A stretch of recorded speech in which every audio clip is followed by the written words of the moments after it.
በኢትዮጵያ ፖለቲካ ታሪክ ውስጥ ምርጫ ሁልጊዜም ትልቅ ትርጉም ያለው ኩነት ነው።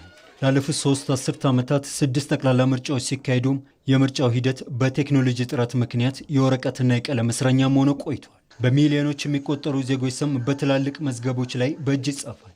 የአሰራር ለስህተት የተጋለጠ ከመሆኑም በላይ መረጃዎችን በዲጂታል መንገድ ለማደራጀት የማይቻል አድርጎ ቆይቷል።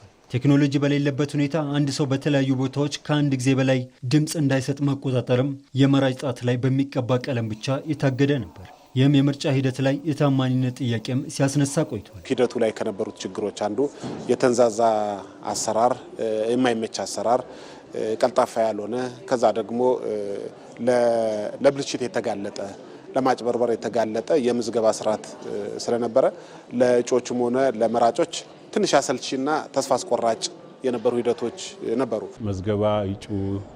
መዝገባ ሲደረግ የነበረው ያው በአርድ ኮፒ ነው። በመዝገባ በወረቀት ነበረ የሚሰራ።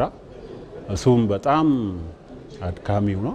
በሰባተኛው ጠቅላላ ምርጫው በቴክኖሎጂ ታግዞ መቅረቡ ሂደቱን ከድካምና ከጥርጣሬ አውጥቶ ወደ ዘመናዊነት እያሸጋገረው መሆኑንም መታዘብ ይቻላል። ከዚህ ቀደም በነበሩ ምርጫዎች የሚታዩትን የተደራራቢ ምዝገባ ስጋቶችም ለመቅረፍ የሰባተኛው ጠቅላላ ምርጫ የባዮሜትሪክስ መለያ ቴክኖሎጂን በስፋት ተግባራዊ አድርጓል። የፖለቲካ ፓርቲ እጩዎችም ሙሉ ለሙሉ በዲጂታል መንገድ ተካሂዷል። ይህም በዲሞክራሲ ባህል ግንባታ ላይ መልካም ጅማሮ ሆኗል። አንደኛ የእጩዎች መዝገባ በዲጂታል የማድረጉ ሁሉም ሲስተም እዛ ውስጥ ሆኖ ካርዱ ራሱ በዲጂታል ሆኖ ያለውበት ቦታ ይደርሳል።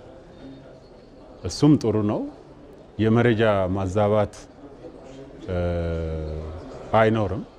ቢሮክራሲው እየቀለለ የተንዛዛው አሰራር እየቀለለ ሲመጣና ሰልጠን ያለ የአሰራር መንገድ ስንከተል የተሳትፎ ደረጃ ከፍ ይላል። ይሄ እንግዲህ በአጠቃላይ የዲሞክራሲ ባህል ግንባታው ላይ የዘመነ መንገድ መከተል በራሱ አንድ በጎ እርምጃ ተደርጎ ይወሰዳል። በእርግጥ ይሄ ብቻውን የምርጫ ውጤት ወይም ፍትሃነት ማረጋገጫ አይደለም።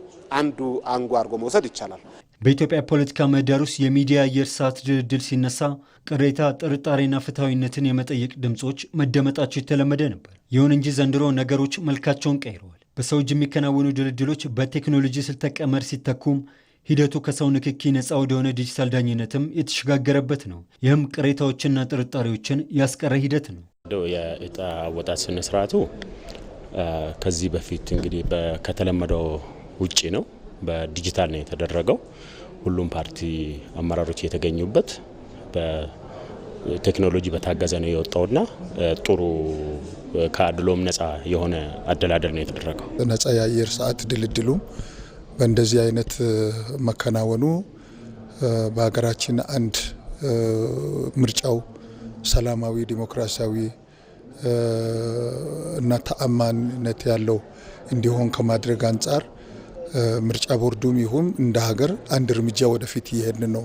በሰባተኛው ጠቅላላ ምርጫ ወቅት የታየው የዲጂታል ቴክኖሎጂ ትግበራ በምርጫ ታሪክ ውስጥ የታየ አዲስ ልምምድ ነው። በሰባተኛው ጠቅላላ ምርጫ የታየው ከፍተኛ የተመዝጋቢዎች ቁጥር ውጤትም የዲጂታል ስርዓት ምዝገባው የራሱን አሻራ ስለማያስቀምጡ ማሳያ ነው።